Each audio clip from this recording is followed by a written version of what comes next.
All right, you all. Today we're going to be looking at this 2020 Gladiator, and I feel like this vehicle is pointless. If I were Chrysler, Jeep, I would have made this thing for 2 years as just a cash grab for people who like Jeeps.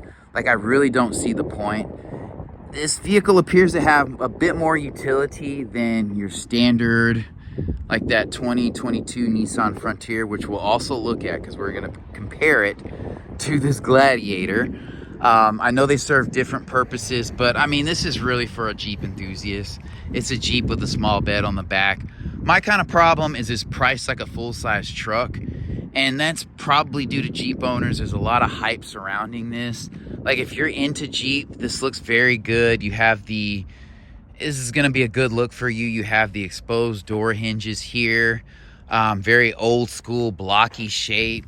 You know, a lot of clearance for the wheels to bounce up and down. But this is too long for trails and stuff. And so you have this small bed. And it's kind of a shallow bed too. So it's like, what is this vehicle really being used for? So I like the soft open on this tailgate, but I would definitely like a bed cover here. But this is not really a practical bed, you know? And to me, these exposed lights, it just doesn't look good. I mean, this is kind of the design of like a 90s, 80s vehicle.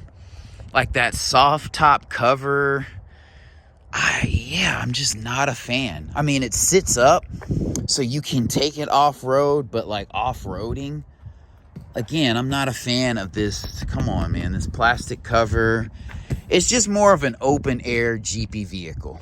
You know, it's a Wrangler with a bed on it. And so if you approach it that way, it's definitely worth it to you. Probably. This vehicle has 17-inch wheels.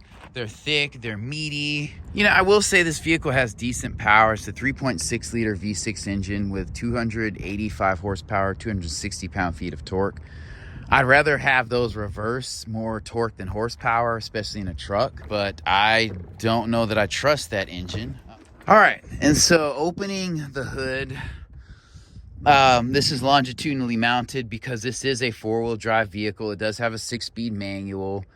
So honestly, the more I think about it, like if you're a Jeep lover, this makes sense. Jeep is serving its customers. You're not going to pull any new customers with this. A couple curious ones, like with the Supra. But other than that, it's going to die down, and these are probably going to sit until Jeep people buy them. But I like that the battery's right here. The air box is right there. That's easy to change. You know, the engine kind of sits up. It's a little bit recessed back towards the firewall, but that's going to happen. This vehicle is going to be very modular as well. I'd rather this than the 2-liter turbocharged engine for sure. You know, all your fluids are here, and then you don't have any padding or anything in the underside of this hood, which you don't want. Like if you go through a ton of water and stuff, that could definitely not bode well for you. But to put the hood back down, we're going to pull this over and latch that, put this over, latch that. It's pretty straightforward. So that's another draw of this vehicle. Super modular. You can change the wheels. You can, change out the hood and make it like a black carbon fiber hood. I'm sure they have that accessory. You know, on Jeeps traditionally, if you don't know, these kind of flares that are painted are for more up trim models, and then you have the black ones for lower trim.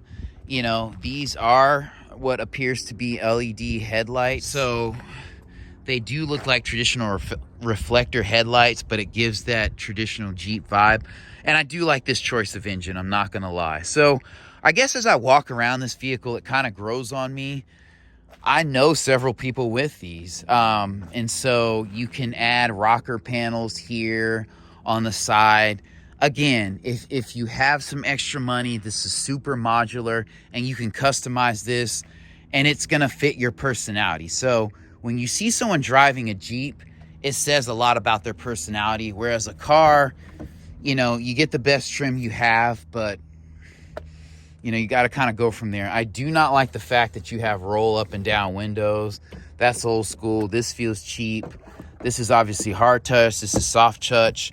These doors are made with these straps so you can take them off. And like, honestly, here's another thing. So I'm a townie.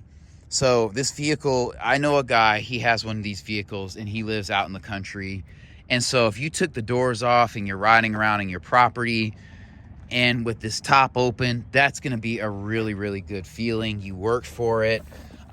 There's definitely a step up in this vehicle, but you can fit 3 adults across here. I wouldn't want to do that, but you know, you can. The cup holders are in a good place. So if the doors are off, like, Jeep knows what they're doing to make like an adult recreation vehicle.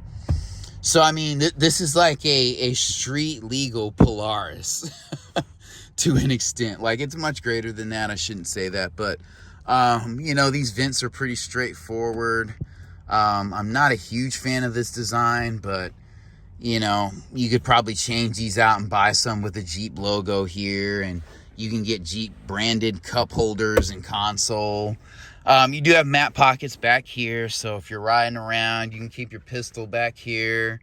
You can keep your machete there. This top definitely comes off, but I like that you have LED lighting here. Your speakers are here, just because the top does come off, so they're built into this cross beam. All in all, you can fit, you know, 3 adults back here. It would be fine. I'd rather fit 2 back here, but this would be a good time.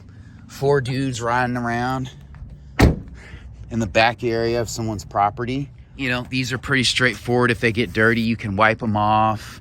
Same thing with this. This gives it a little bit more grit. And these exposed bolts and stuff means things are more interchangeable. It's easier to do. So I'm not mad at it. I actually like this touch here with this light.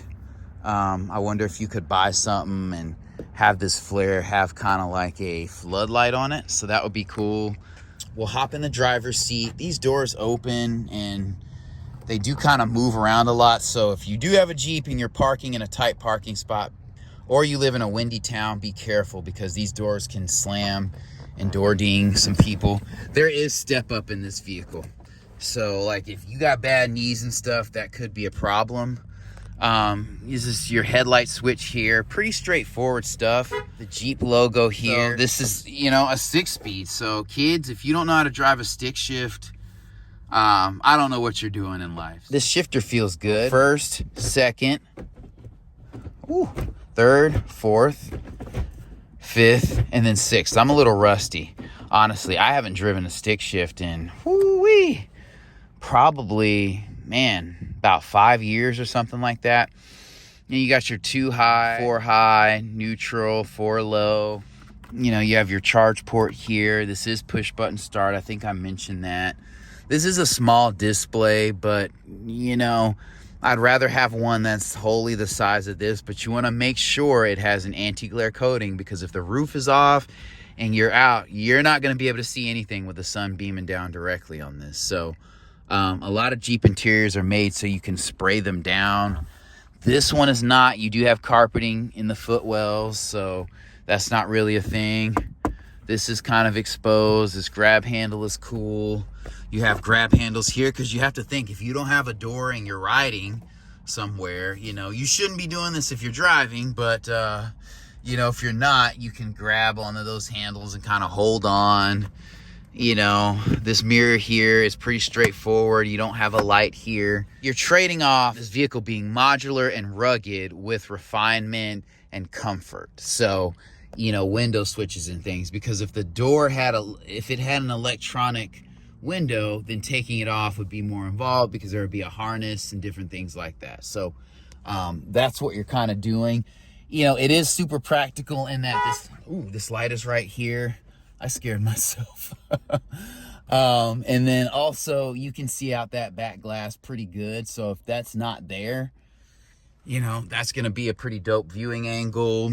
And I'm sure you can take this off too and get fully exposed to nature. This is going to be pretty straightforward. This vehicle is more aimed towards like outdoor sporting and utility. So, you know, I could be driving somewhere with the windshield off and like potentially hunting. That's not ideal. So you just got to kind of see the potential if you're a Jeep person. So you have audio in here, you have USB-C, so I'm kind of shocked at that. You know, your glove compartment is pretty straightforward. It's a plastic hole. Now, looking at this vehicle and knowing people with Jeeps, I'm gonna change my opinion. This is trail rated as 4x4. I wouldn't mind it. I wouldn't mind it. So 10 minutes with the Renegade and I'm like, I get it. I get it. Like when you're driving, it's not gonna drive like a car, but you know, again, when you're commuting and stuff like that, what does it really matter? You're driving 15, 20 minutes to work. For me, it's almost 30 minutes, but still, I could still do this. It's comfortable enough. I see the appeal. I really do. And I know this is a very basic view. There's like a million intricacies that go along with Jeep culture and probably this Gladiator, but I get it, man. I get it. Like if I saw a guy in this, like I know some people in this, in these Gladiators, and I mean, respect. Like I love that it doesn't have big rims. Like just the fact that like I could hit a curb and not crack a rim, that makes this whole thing worth it, honestly.